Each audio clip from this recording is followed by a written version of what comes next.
Good morning বন্ধুরা,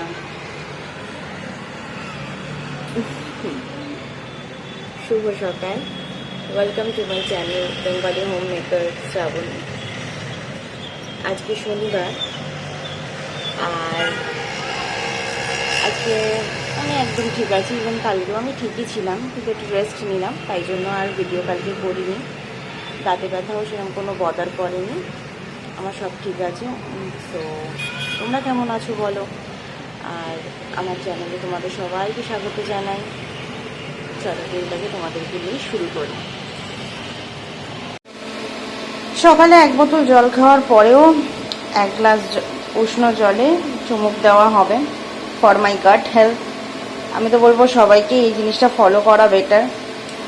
আর এই যে চা বসিয়েছি, অবশ্য সবাই বলবে যে হয়তো সকালবেলা খালি পেটে দুধ চা খেলে কি আর গাট হেলথ ঠিক থাকে? না না, গাট আমার ঠিকই আছে, বাট সেটাকে আরও বেটার রাখার জন্য সেই কারণেই গরম জলে চুমুক দেওয়া।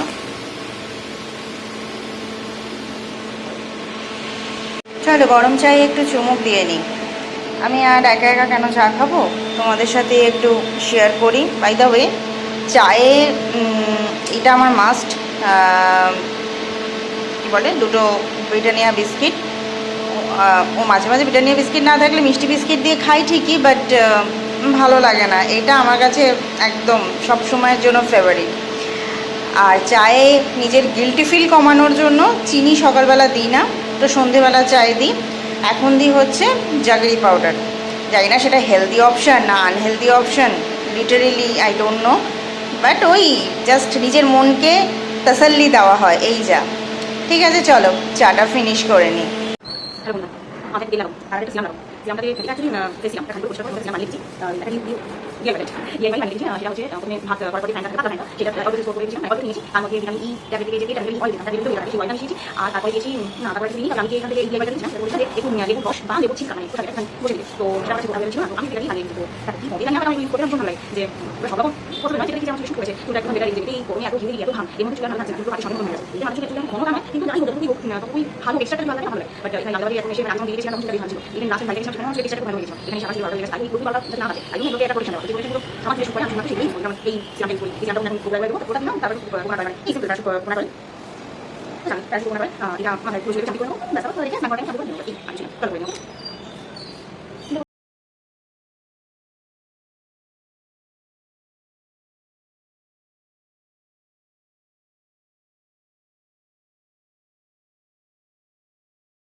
সকালে ব্রেকফাস্ট হচ্ছে সিম্পল ওটস সেদ্ধ।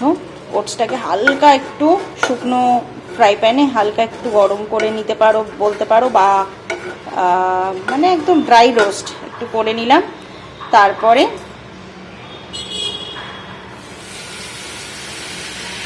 অল্প একটু জল দিয়ে সেদ্ধ করে নেব। এর মধ্যে হালকা বাটার, একটু সামান্য নুন আর একটু গোলমরিচ আর লাস্টে একটু ঘি বা বাটার, যেটা যেটা মানে যার যেটা ভালো লাগবে সে সেটা দিতে পারে, দিয়ে খেয়ে নেব। এটা হেলদি অপশান, আর কিছুই নয়। এটা কখনো কখনো আমি পেঁয়াজ দিয়ে উপমা বানাই, সর্ষে ফোড়ন পেঁয়াজ এইসব দিয়ে উপমা বানাই। বাট যার ইচ্ছে করছে না, আজ সিম্পল এরকমভাবে সিদ্ধ খেয়ে নেব। হ্যাঁ, এটা বলছি না যে খুব একটা আহামরি খেতে, বাট ঠিক আছে, ওকে। খারাপও যে লাগে তাও নয়, মানে যে এটা খেয়ে অভ্যস্ত তার খুব একটা প্রবলেম হবে না। আজকে বানাবো আলু পটলের ঝোল, একদম নর্মাল। আর বানাবো হচ্ছে পনির মাশরুম মশলা কারি। তো পনির মাশরুম মশলা কারির জন্য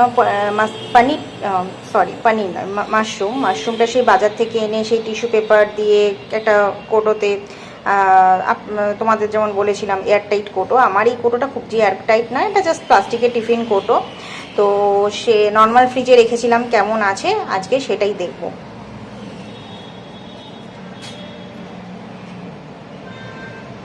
যেমন ইয়ে থেকে দোকান থেকে এনেছিলাম এক্স্যাক্টলি সেরকমই আছে। বাকি তো একটু পরিষ্কার করে নিতে হবে, 3-4 বার জল পাল্টে পরিষ্কার করে নেব, আর পরিষ্কার করার পর কাটবো। তো এই রেসিপিটা আজকে শেয়ার করার তোমাদের সাথে ইচ্ছে আছে। কি বললাম, এই রেসিপিটা তোমাদের সাথে শেয়ার করার ইচ্ছা আছে। সো ওকে, চলো স্টার্ট করি। মাশরুমটাকে পাখার তলায় এখন কিছুক্ষণ রাখবো। এরম প্লেটের মধ্যে আমি একটু ছড়িয়ে নিয়েছি। তোমরা চাইলে কোনো টিস্যু পেপার বা কোনো শুকনো কাপড় দিয়ে মুছেও নিতে পারো। তো কিছুক্ষণ পাখার তলায় থাকুক, শুকিয়ে যাওয়ার পর কাটবো। আচ্ছা, এটার মধ্যে পানির অ্যাড করবো, তার কারণ আমার মাশরুম অনেকটা কম, সেই কারণেই না, এটা শুধুমাত্র মাশরুম দিয়েও পসিবল।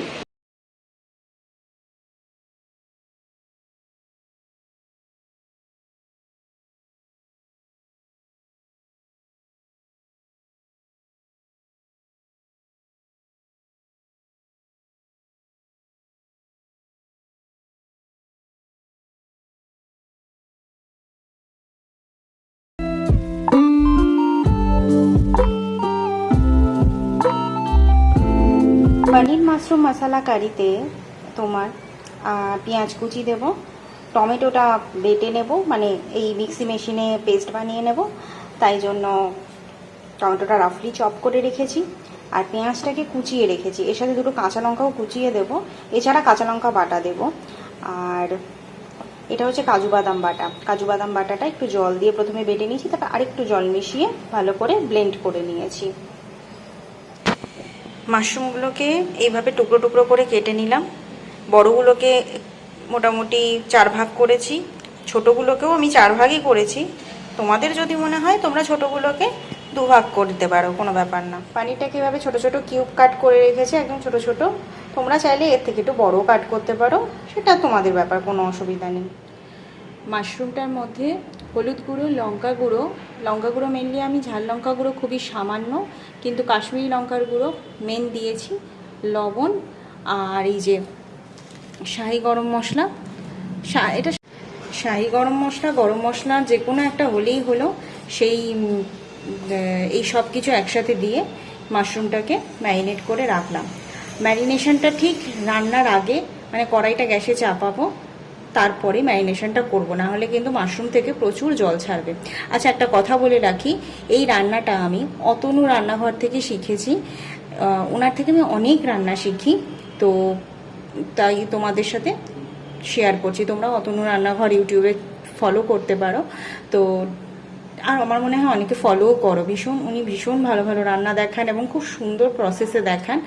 তো এই পুরো রান্নাটাই আমি ওনার থেকেই শিখেছি। ওনার obviously credit goes to him. তো আর হ্যাঁ, উনি পনির ইউজ করেননি, আমি পনির ইউজ করছি, বিকজ আমার মানে একটাই কারণ, তার কারণ মাশরুমটা অনেকটা কম আছে, সেই কারণে পনির ইউজ করা। আর হ্যাঁ, এই যে 1 চামচ আদা বাটা, 1 চামচ রসুন বাটা, এগুলো 4 চামচ, আর হাফ চামচ কাঁচা লঙ্কা বাটা, এই 3টে পেস্ট আমি নিয়ে নিয়েছি। এই 3টে পেস্ট আমার কাছে ফ্রিজে করাই থাকে, তো এই 3টে পেস্ট নিয়ে নিয়েছি। এর মধ্যে গুঁড়ো মশলা এখন অ্যাড করব না, এটা পরে অ্যাড করব, সেটা আমি বলে রাখি। আচ্ছা ঠিক আছে, ওটা রান্না করার সময় আমি বলবো কি কি গুঁড়ো মশলা অ্যাড করব। কড়াইতে দিয়ে দিচ্ছি সাদা তেল, যে যতটা তেল খাবে, আমি এর থেকে বেশি আর দিচ্ছি না। তেলটা একটু গরম হলে এর মধ্যে জিরে ফোড়ন দেব।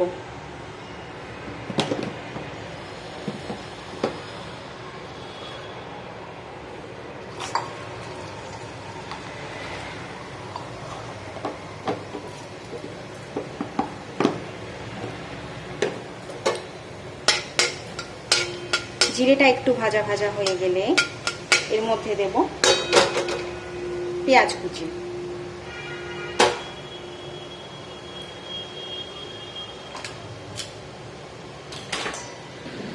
কড়াইয়ের আওয়াজের যে নয়েজ হচ্ছে তার জন্য ভেরি সরি, প্লিজ একটু ভুল ত্রুটি ক্ষমা করে দেবেন।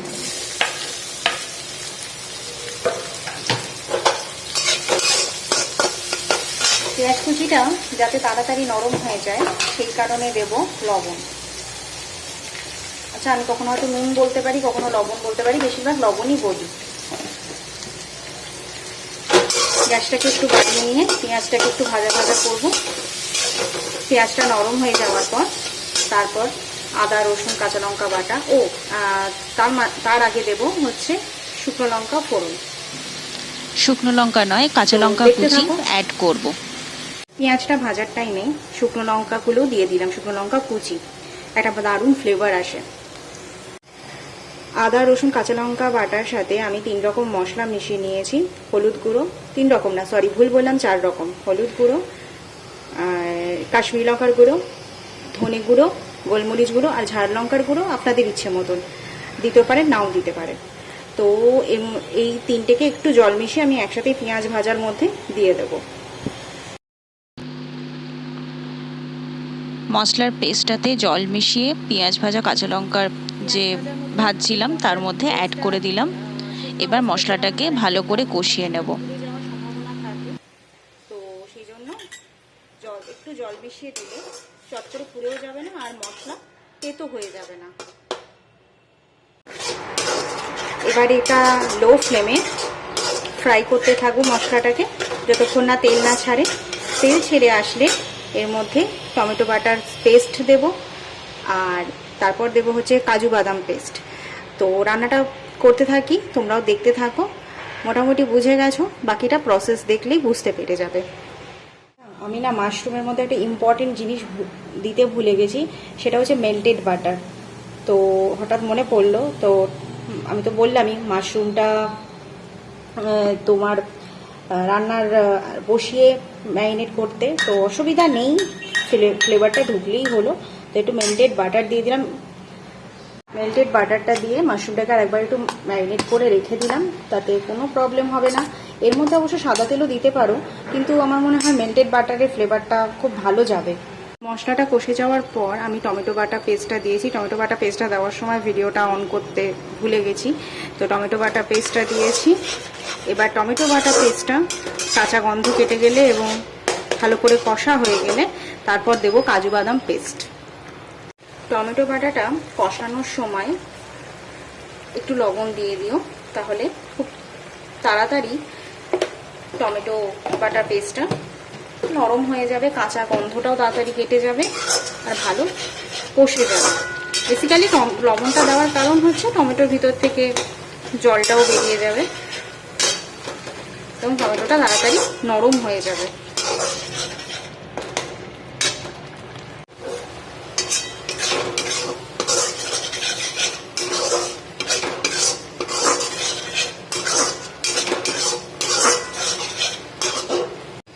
আচ্ছা, এবার আমি অ্যাড করব কাজু বাদাম বাটাটা। এই কাজু বাদাম বাটা পেস্টটা আর কাজু বাদামের পেস্টটা দেওয়ার পর 2-3 মিনিট কি ম্যাক্সিমাম 4 মিনিট একটু খেয়াল রাখবেন, এই পেস্টটার কাঁচা ভাবটা কাটতে সময় লাগবে। তো মোটামুটি 2-3 বা ম্যাক্সিমাম 4 মিনিট এই পেস্টটাকে কষিয়ে নিতে হবে। এই পেস্টটা কষে যাওয়ার পর মাশরুম অ্যাড করব।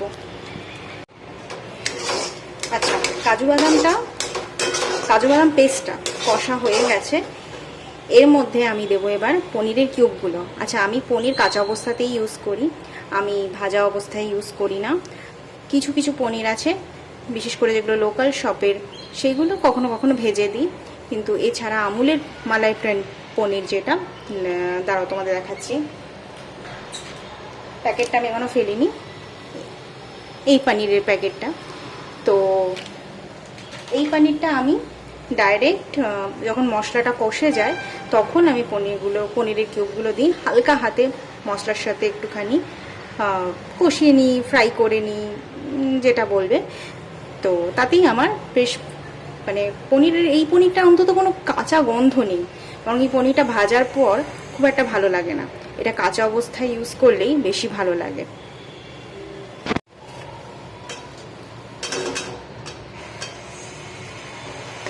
একদম হালকা হাতে মশলাটার সাথে পনিরটাকে মিশিয়ে নিচ্ছি। গ্যাসটাকে এই সময় একটু বাড়িয়ে দিতে পারো, কোনো অসুবিধা নেই, আমি বেশিক্ষণ নাড়াবো না।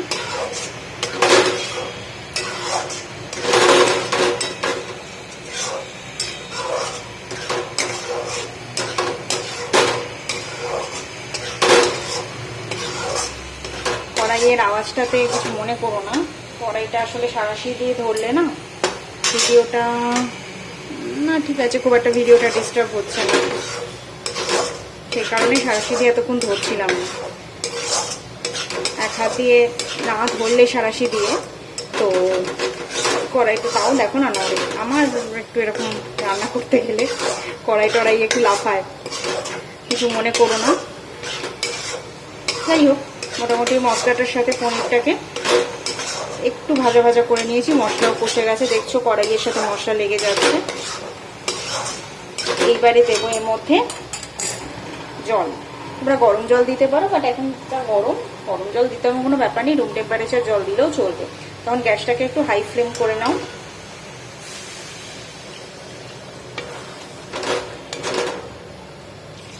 যতটা তোমরা গ্রেভি রাখতে চাও সেটার উপর ডিপেন্ড করছে। তোমরা হয়তো ভাবতে পারো যে মাশরুমটা কখন দেবো, মাশরুমটা এখন দেবো।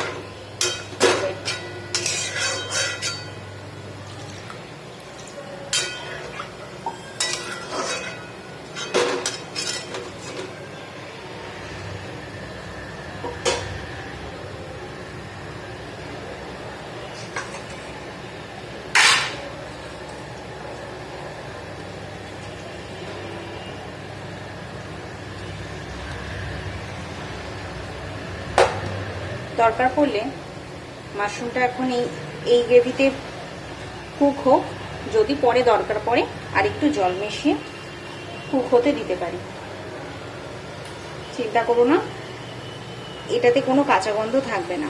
এটা গ্রেভি ফুটতে ফুটতেই মাশরুমের একটা ফ্লেভার, মশলার একটা ফ্লেভার, সব একসাথে এটা আপনা থেকেই গ্রেভির মধ্যে চলে আসবে এবং কোনো কাঁচা গন্ধ থাকবে না। So don't worry. এরকম যখন ফুটতে শুরু করবে তখন ঢাকনা দিয়ে চাপা দিয়ে লো ফ্লেমে কিছুক্ষণের জন্য এটাকে, গ্রেভিটাকে এবং মাশরুমটাকে সব একসাথে কিছুক্ষণ রান্না হতে দেবেন। আচ্ছা, এই মেসটার জন্য I am sorry. So paneer mushroom masala curry almost done.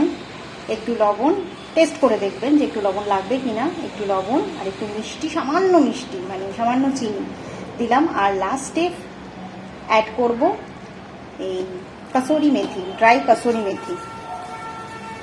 একটু হাত দিয়ে ঘষে ঘষে দেবেন। যদি মনে করেন যে এটাকে করতে চান, ড্রাই রোস্ট করে গুঁড়ো করে দিতে চান, সেটাও পসিবল। আমি এভাবেই ডাইরেক্ট দিয়ে দিলাম। আর যার কাছে ধনে পাতা থাকবে লাস্টে ধনে পাতা অ্যাড করে ব্যাস, ইটস ডান। বেডরুমে একটু ল্যাব খাচ্ছি, লাঞ্চ তো হয়ে গেছে অনেকক্ষণ। ব্যাস এই বেডরুমে কিছুক্ষণ শুয়েছিলাম, একটা ম্যাট নিলাম ছোটো, আর এখন একটু ল্যাবই খাচ্ছি আর একটা ওয়েব সিরিজ দেখবো ভাবছি। আর এখন বাজে মনে হয় প্রায় 6:30 বা 6টা হবে, 6টা এখন। তো তোমরা কেমন আছো, সবাই কী করছো আমাকে একটু কমেন্টে জানিও। আর বাই দ্য ওয়ে, ওই পনির মশলা, সরি যেন বলে মাশরুম পনির মশালা কারি, যেটা খেলাম বা যেটা বানালাম, যেটা তোমাদের সাথে শেয়ার করলাম, জাস্ট দারুণ হয়েছে। মানে তোমরা করে তারপর আমাকে জানিও, করে অ্যান্ড টেস্ট করে, অবভিয়াসলি করে আর টেস্ট করে আমাকে জানিও যে কেমন তোমাদের কেমন লেগেছে। সিরিয়াসলি খুব ভালো লেগেছে। ওটা পনির ছাড়াও করতে পারো, একটু মাশরুম বেশি করে দিলে দিও, বা তোমাদের ব্যাপার, সেটা তোমাদের রিকোয়ারমেন্ট অনুযায়ী মাশরুম ইউজ করো। আর দারুণ লেগেছে। আর একটা কথা আমি বলছিলাম না যে মাশরুমের যে ম্যারিনেশনের সময় পরের দিকে যে বাটার, মেল্টেড বাটার ইউজ করলাম, ওই জায়গায় সাদা তেলও ইউজ করা যায়, কিন্তু বিশ্বাস করো সাদা তেল ইউজ করো না, যদি পারো বাটার ইউজ করো। কেন কি মাশরুমের ভেতরে বাটারের ফ্লেভারটা ঢুকেছে, তো জাস্ট অসাম লাগলো খেতে। মানে কি বলবো, জাস্ট মানে জম এরম টাইপের। সো একবার ট্রাই করো, আর ট্রাই করে অবশ্যই আমাকে জানিও। Hello, good evening. এখন একটু বেরোচ্ছি, বাজার যাচ্ছি, জাস্ট ওই আলু পেঁয়াজ এই দুটো সবজি আনার জন্য। রাস্তায় আজকে আর ব্লগ করছি না, বিকজ ওই একই রাস্তা দিয়ে যাবো, আর কি দেখাবো। বেরোচ্ছি, জাস্ট জামাটা গলিয়েছি, আর কিছু ভাল লাগছে না গরমে, না লিটারেলি টায়ার্ড, এত ঘুম পাচ্ছে। এদিকে রাত্রিবেলা যখন ঘুমোতে যাবো তখন ঠিকঠাক একটানা ঘুম হবে না। এনিওয়ে, এই সিচুয়েশান কবে ঠিক হবে দেখা যাক, সেই অপেক্ষাতেই আছি। চলো ঘুরে আসি, তারপর আবার ভিডিও অন করছি। সো বন্ধুরা, আমি জাস্ট বাজার থেকে এসে গেছি, আর আলু পেঁয়াজের সাথে একটা গুজরাটি স্ন্যাক্সও তুলে নিয়ে এসেছি। দাঁড়াও তোমাদেরকে দেখাচ্ছি। এটা হচ্ছে থোকলা, দু রকমের নিয়ে এসেছি। একটা দইওয়ালা, এর সাথে বেদানা বা কিছু মেশানো আছে, চাট অবভিয়াসলি। আর এটা নর্মাল ধোকলা। আর এটা একটা চাটনি, আমার যেটা মনে হচ্ছে এটা মিষ্টি বেসনের কারহি, আমি যেটা গেস করেছি। তোমাদের যদি এটা নিয়ে কোনো আইডিয়া থাকে ডেফিনেটলি আমাকে কমেন্ট করে জানিও। সরি, ভিডিওটা কালকে শেষ করতে ভুলে গেছি। আমার ভিডিওটা কোনো অংশে ভালো লাগলে please like, share, comment and subscribe. I look at you and it's easy to see you are that someone